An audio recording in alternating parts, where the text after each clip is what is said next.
awake? I thought I heard you get up. Yeah, I'm awake. Sorry, I just can't sleep. Are you thinking about him? Yeah, a bit. Usually get back to sleep, my love. I'm fine. No, it's okay. What else is on your mind? I don't know. It seems weird, but I had one of the most vivid dreams of my life. I saw a fox on a snowy mountain, just looking confused and worried. Those eyes. I can't get those eyes out of my head. She was running in the windy snow, looking for something. Do you think it has to do with you and what's been going on? I don't know. It was just a dream, Rachel. They're not meant to make sense. A lot's happened the past couple days, that's all. Well, if you're not going to sleep anyway, you should tell me. I want to hear. All right.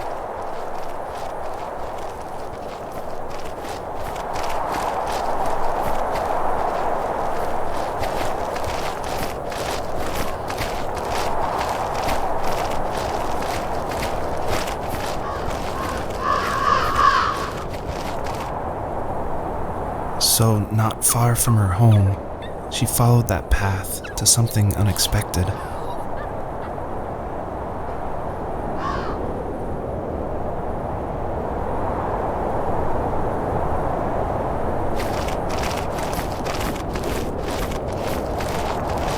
She couldn't stay, though. She had to find her other 2 children. So she took that path. She followed it towards something ancient. Something with answers.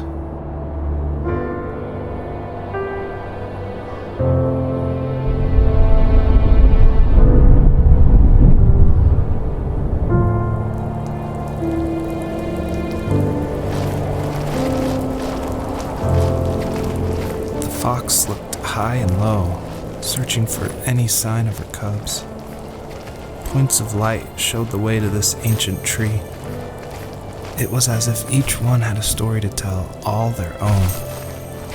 The land was trying to tell my story, too. I felt like I was right behind her the whole time.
As a kid, did you ever do show and tell in your class?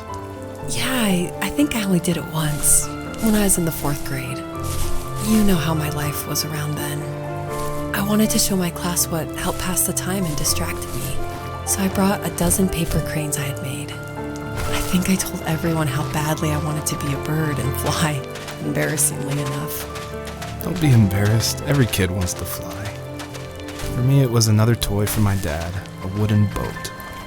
I remember guarding it so carefully in my hands as I walked into class.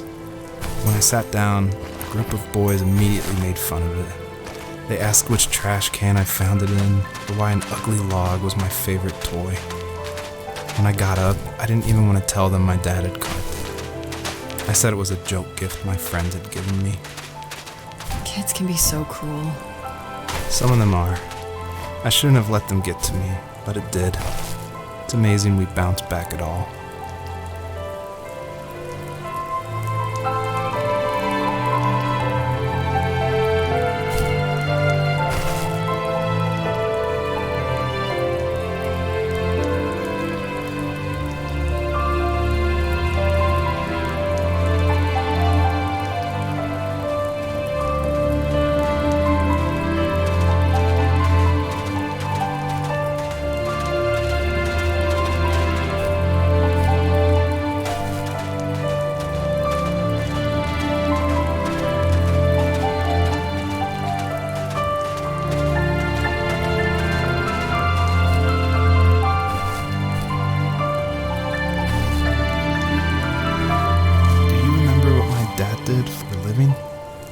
Wasn't he like a lumberjack?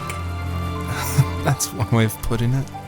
If wood was a canvas, then a carving knife was his paintbrush. Even after working a 50-hour week, even after his hands were more splinters than skin, he would bring home the nicest piece of Alaskan weeping cedar and make me toys. That wooden train was the first toy I can remember, and I loved it. I just knew from a young age I was going to be a lumberjack, like my father.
Usually those kids would leave me alone, but somehow they could tell I was different. They made fun of how far away I lived. They called my dad a sourdough. I was a blabbermouth as a kid, telling my dad stories I made up for hours. But after that show and tell, I didn't tell him much anymore. He didn't know exactly what was wrong, but his best guess was that the toys he carved weren't cool enough. He carved me a tank and tried to tell me what it was like to be in a real tank as a serviceman. I didn't know your dad was in the military. Yeah, in the army. The sad thing is that I'd pretty much forgotten until just now. There's so much I still don't know about him. I'm sorry. He knows how much you love him. You're going to see him again soon.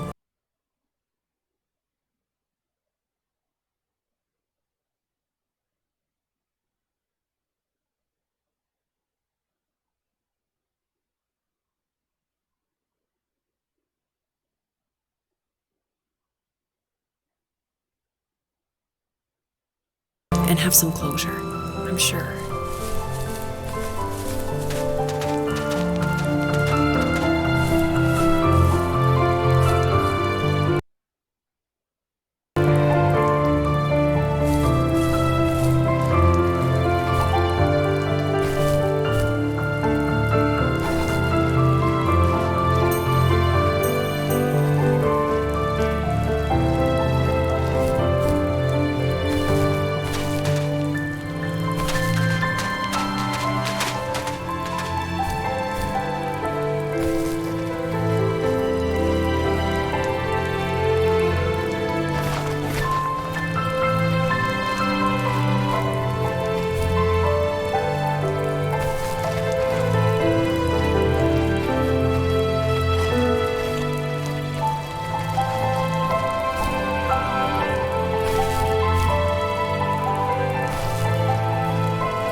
The older I got, the more I withdrew.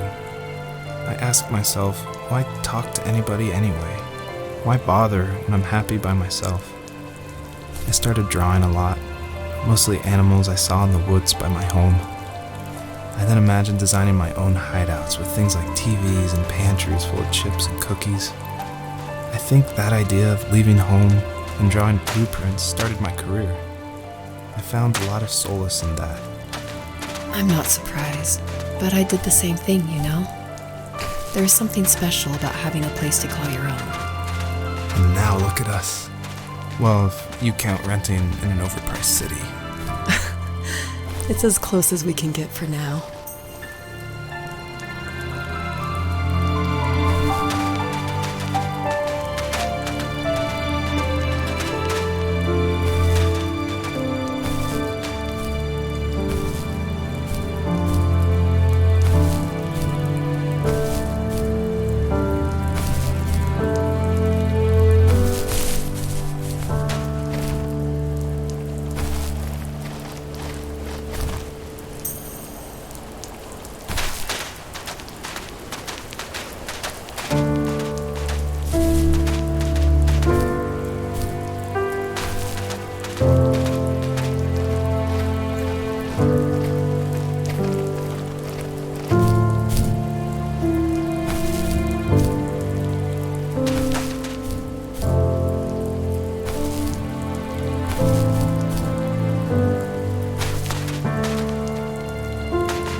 teenage years were full of sketching, angst, and trouble. I wasn't popular or unpopular. Maybe just forgettable.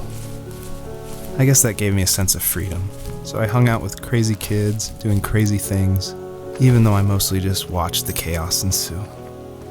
We did it all. Put fireworks in mailboxes, hide roadkill in people's garages, break windows of the barber shop in Anchorage. My dad was furious, but he was so busy working he couldn't do much to stop me from going out. I think being an adult means there's no one to stop you making hard decisions. He had to make a living, and he couldn't be in two places at once. Yeah, I realize that now. But at the time, I was sure he was more interested in growing his business than what was going on with me.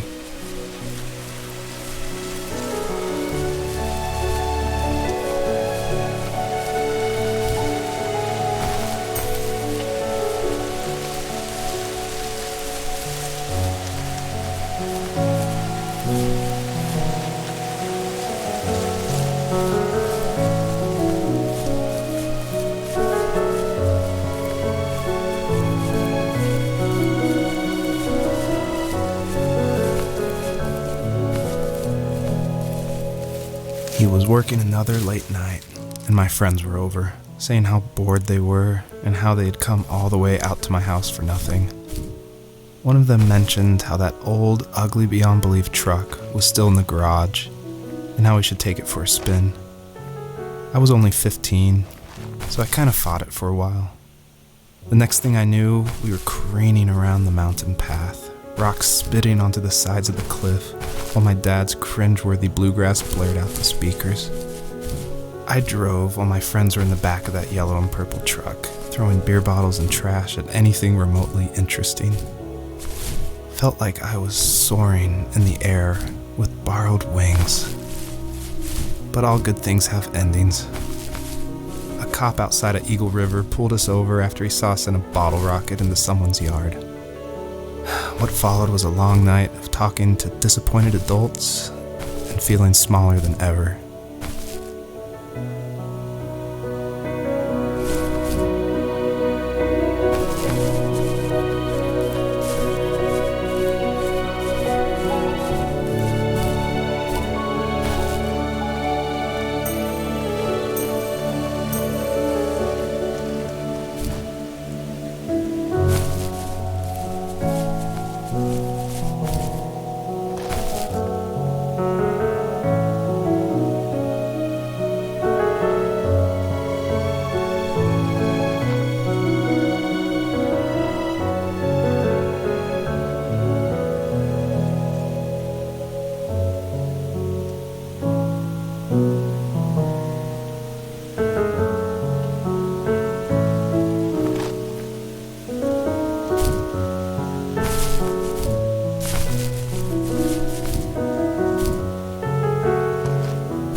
After he drove me home from the police station, I blew up at him, saying how I never wanted to be like him, how I was going to be someone and leave that hick icebox for good. He just looked forward at the road with tired eyes. I took out that bluegrass tape from the cassette deck and chucked it out the window. In my sage teenage wisdom, I thought I had proved the ultimate point, but my dad had a different idea. He slammed the brakes, slowly bowed his head while gripping the steering wheel, and finally looked at me. All he said, like it was a polite request, was, "Make this right." I sat there in silence, fuming, but I eventually got out and combed every square inch of the woods, muttering profanity after profanity. I found it 30 minutes later, near a small waterfall off the road. I went back to the truck, put the wet tape back in, and sure enough it worked. We didn't speak another word to each other the rest of the night. Wow, I knew you were a crazy teenager, but It's hard to believe, isn't it? It surprises me too. It's like I didn't really know who that kid was back then. I bet my dad thought the same thing over and over. It's almost like he was saying, "Make this right," to himself, more than to me.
friends would laugh about that night and talk about how crazy it was, and I laughed along, pretending it didn't bother me. But it did. I imagined my friends growing old in the bush, unable to find that thrill in those godforsaken ice fields. It's like those mountains were a literal wall, keeping me from leaving, where all I would have to look forward to are lumber yards and evening beers. I had to climb over. That was my only goal for a long time.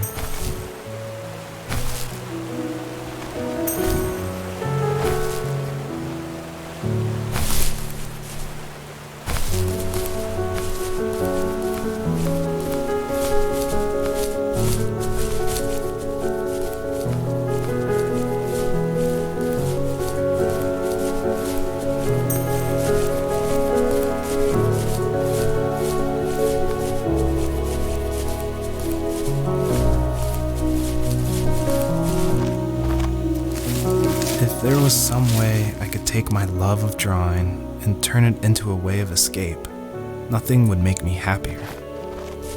I wanted to create instead of tearing trees down. I wanted to move to the lower 48, not because I hated it there in Alaska, but I hated the idea of it. It's like all of that spite inside me had created this monster which followed me around my whole teenage years. I put so much energy into doing what others didn't expect of me. Why did I do that? There's one fact you're forgetting, though. If you didn't have that fire in you, we probably would have never met. You're absolutely right.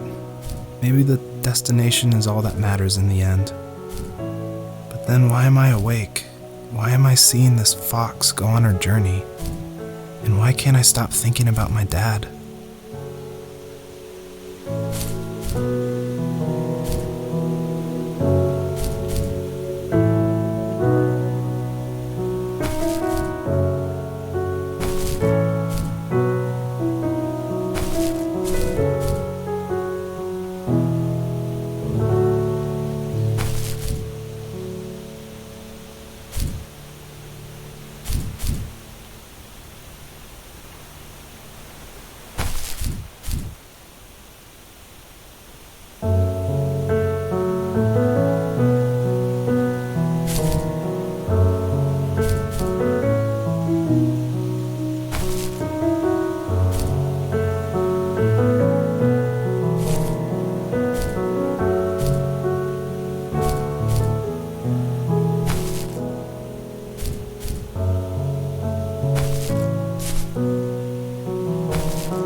property, there were old abandoned pieces of a shed and car long left unused.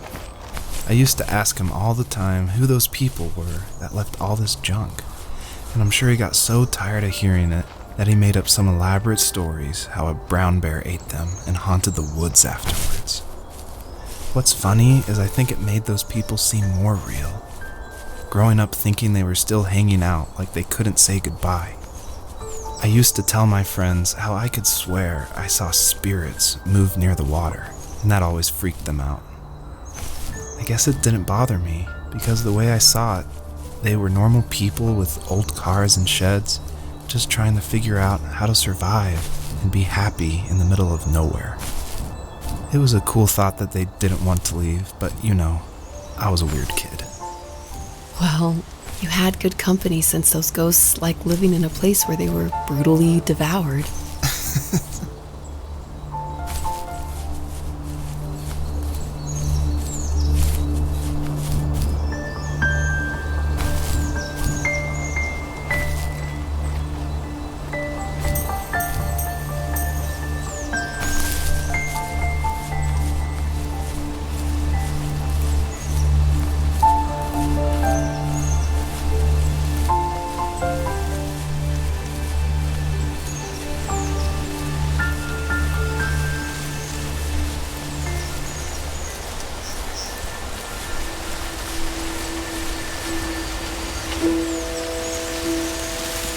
Even at my most distant, at the times when I detested him the most, he kept reaching out.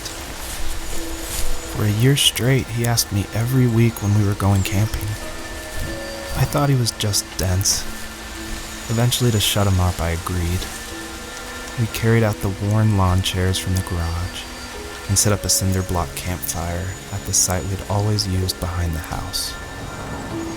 We walked down the mountain path, talking in the warm sunshine we only got a couple months of the year. Those 3 obsidian rocks shimmered alongside the shore, almost like sparklers pressed against a dark window. I'll never forget that wet stone on my feet, or how those massive mountains looked even bigger in the lake's reflection. I felt small, but grateful. As the sun set, my dad found something I hadn't seen for a long time. The tree where I'd made my first carving when I was 6. I hadn't even carved it. My dad had helped me, but I still called it my tree. Something about seeing my name there made me open up, and we talked about everything that night in that old camouflage tent. I told him how much I loved sketching and design, and how it would be a dream to study architecture in Seattle. I told him how I didn't get along with my friends much anymore, but that I didn't mind being alone. He told me he was there for me, and he joked that if all he had to do was write my name on a tree to finally get him to talk, he would have left me carved logs with novels on them in front of my room every morning. I don't know why it took me that long to realize it, but it was then I knew how much he had sacrificed for me.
dad built a lot of stuff in his free time. If he wasn't watching fly fishing or reading Tom Clancy novels, he was carving something. He made tons of birdhouses. Not that he was into bird watching, but I think he really missed working and adding on to the home. If he couldn't afford the time to build onto our own house, he would have to settle with watching birds move into their little homes. We kept an old mattress in the bed of that ugly yellow truck, so we would drive it deep into the woods and then watch the birds fly into their houses while the sun set.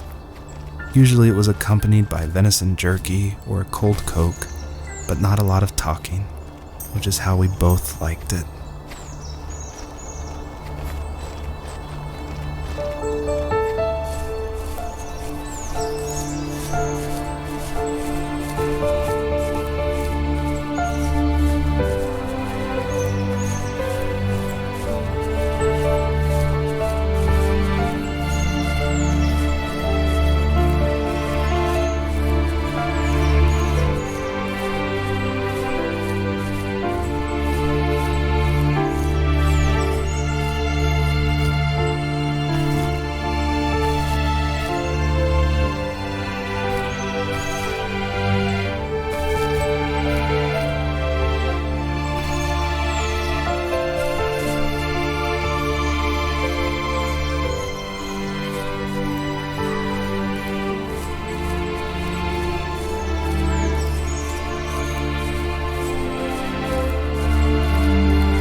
We were happiest underneath the evergreens.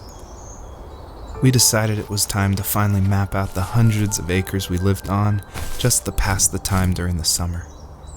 He was only free in the evenings, so I would spend the day wasting time on dial-up internet and sketching, and then we would rush into the woods, pen and map in hand, before evening fell. Sometimes, the aurora borealis would cast a cold green glow on the mountainside, and we would finish our route underneath a twilight sky. Sometimes I was lonely during those summer days, but there was comfort in the routine. A lot of teenagers aren't looking for the daily grind, though. There's nothing wrong with wanting to get out, to leave your childhood home. You wanted to progress, to make something of yourself. Yeah, you're right. That house. I'm sure it's the same as how I left it. But then why does it feel so different? I doubt you're the only adult to have looked back and asked that question.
stood nearby, unfazed, like nothing was wrong.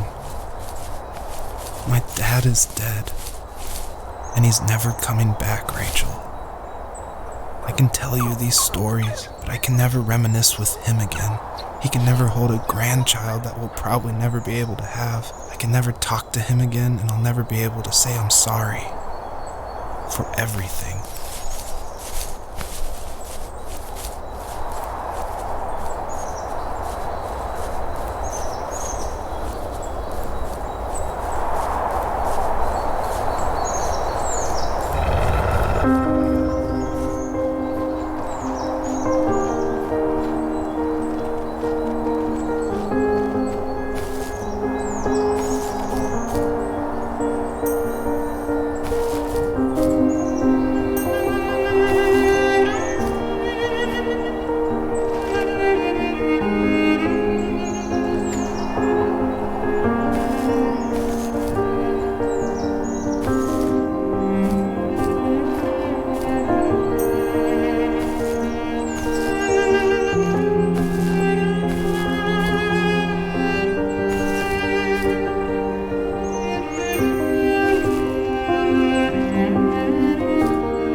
I need to go to bed. I just can't talk about this anymore. Good night.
Joseph, you can't go to sleep feeling like this. I'm sorry for everything, and I know you need space, but I'm here for you. You don't need to feel so lost. Joseph, have I ever told you what my mother was like?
You know what it's like not to have a mom at home.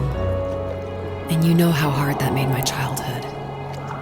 What helped me was watching the birds in the morning before the school bus came. I thought that my mother was one of those birds, and it made me want to be free like her. My mom taught me how to fold origami cranes while she was in the hospital. So I told myself I would fold one every day until I could fly myself. I think we both have always loved animals, and for me that love started with a dog. Sometimes this Rottweiler would come up to our property line and wait at the fence for me, but only once in a while. I was sure to check every day immediately after school, and it usually ended in disappointment.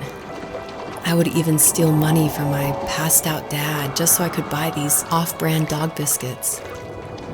Even when she did stop by, she never went beyond the fence. Why was she so scared?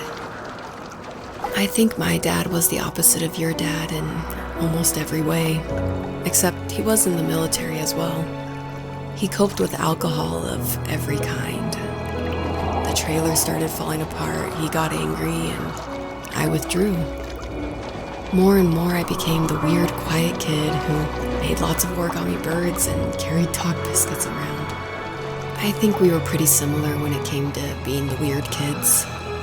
And that same sincerity in college was one of the reasons I was so drawn to you. Life got worse and worse, and at one point, I really didn't think I could survive another day with my soul still intact. I had no real friends, let alone neighbors, since we lived in the middle of nowhere. I should have talked to my teacher, but I was scared what he would do if he found out. As I waited for the school bus one morning, I walked around until I found something in an abandoned shed. Something I can't put into words. I summoned courage I didn't know I had, and I broke into my dad's room and found the key to the shed where he had locked my bike. I'll never forget that feeling. The wind rushing by my ears as the sun rose over fields of wheat. I was flying for the first time. I biked as far as my legs could take me until I found a house that felt friendly and that felt like home. Those strangers helped me in so many ways.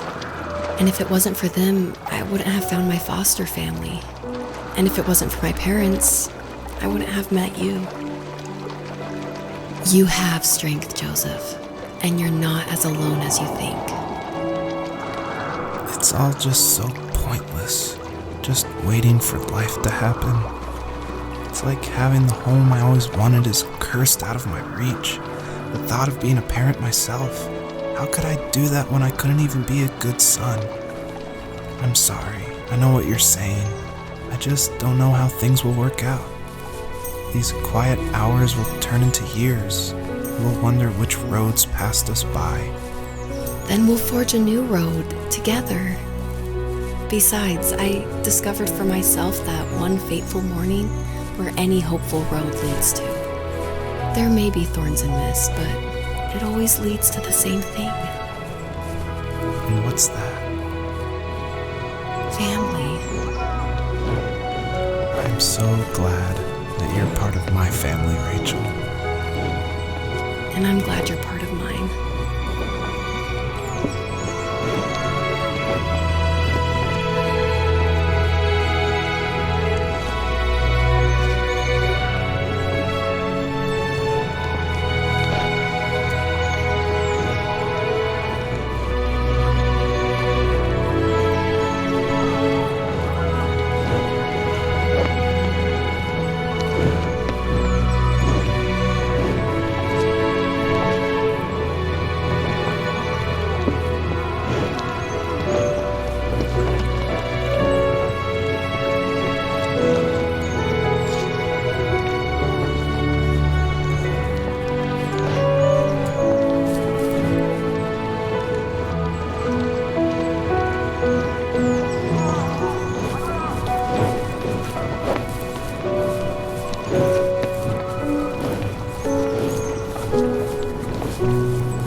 The fox knew her last cub would be waiting for her at the first tree. She was almost there. The rain cascaded onto the jade valley where the entrance to the tree was. Life was protected there, because that's where life began. It was now only a mother and a daughter left. Items from my life still dotted the ground as she moved closer to her destination and destiny.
At the end of high school, I felt something I hadn't felt in a long time. Drive. I looked into the best architecture schools on the West Coast, then got a dose of reality when looking at other students' portfolios and the high cost of tuition. I still wanted to be something, to be the next Alvaro Siza, and to make those thousands of sketches worth something in my grand history. But now even an internship sounds impossible. Siza helped me understand how essential emotion is in architecture, and he also said light is the real composer of space. I like to think these glints of light, like not finding a job or even a strange dream about a fox, are something I should be thankful for, even if the illuminated space is something I'm less than comfortable with.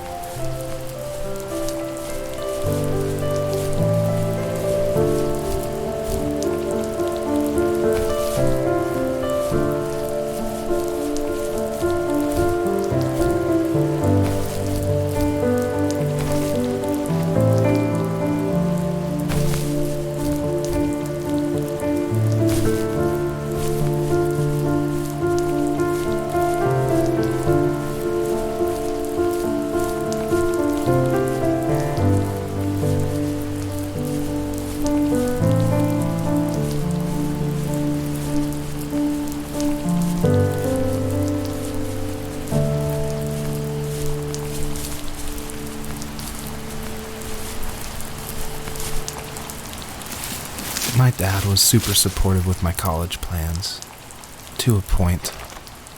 Things were okay until this terrible accident happened. I guess a forklift flipped over due to a bad axle, and it crushed one of the workers there. My dad didn't eat for days, even though he wasn't directly involved. It devastated him. Not only did it hurt the business, but it just freaked him out. He would talk in his sleep, muttering things about firing people and saying sorry.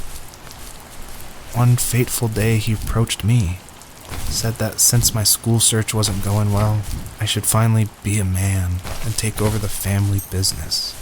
He said one day he was going to die, and that all of his work, sacrifice, and even that man's life would be wasted in vain. I just lost it. Teenage me just exploded at the thought. I screwed up. I said things I shouldn't have. He was having a crisis, and I pretty much spit in his face.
Was that the last time you talked to him? No, I called on holidays, and he would call on my birthday. I guess we acted like nothing ever happened, which was stupid. I didn't want to ask about his lumberyard, and I'm sure he didn't want to ask about my job search. I never went back and visited. I think the last conversation we had was about what movies we had seen and what exactly a best boy is in the credits.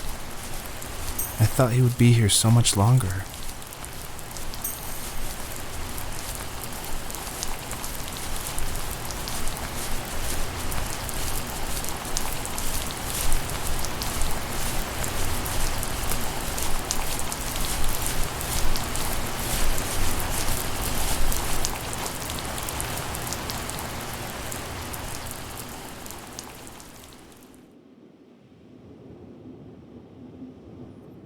In the distance, the first tree illuminated the wasteland. She couldn't go home anymore. She did the only thing she was capable of: moving forward. My dad died alone in the middle of the wilderness.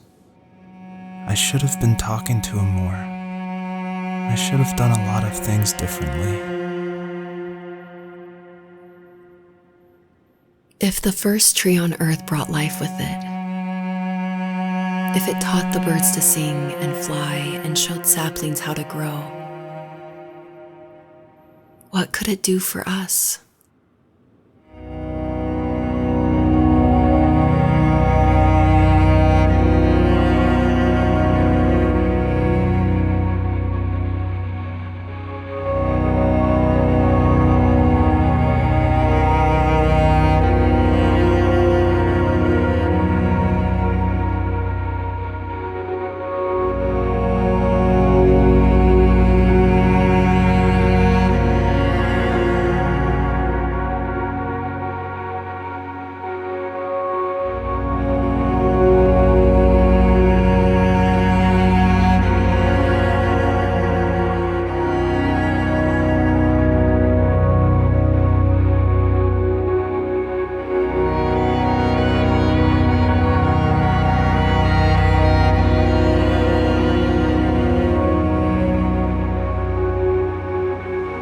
There was a letter I received yesterday from a name I didn't recognize, with a quote I can't stop thinking about.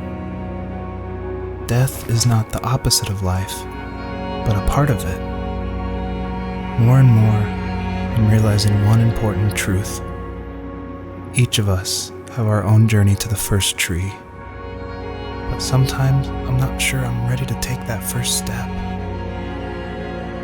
You already have my love.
guess her journey was over.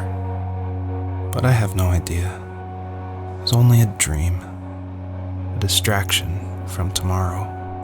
I don't think dreams normally bring back to memory so many important feelings. Maybe it was just a dream, but it was also a gift. Yeah, I suppose. But tomorrow we're getting on a plane to the last place on Earth I want to be. The only person that would have made the trip worth it is gone. You're going to see him and be with him one last time before you say goodbye. I have one last quote for you by Emerson, sealed in an imaginary letter from me to you. It is the secret of the world that all things subsist and do not die, but only retire a little from sight and afterward return again. Go to sleep, my love. We have a big day tomorrow, but I'll be there with you every step of the way. Thank you. Thanks for listening. Good night, Rachel. Good night, Joseph.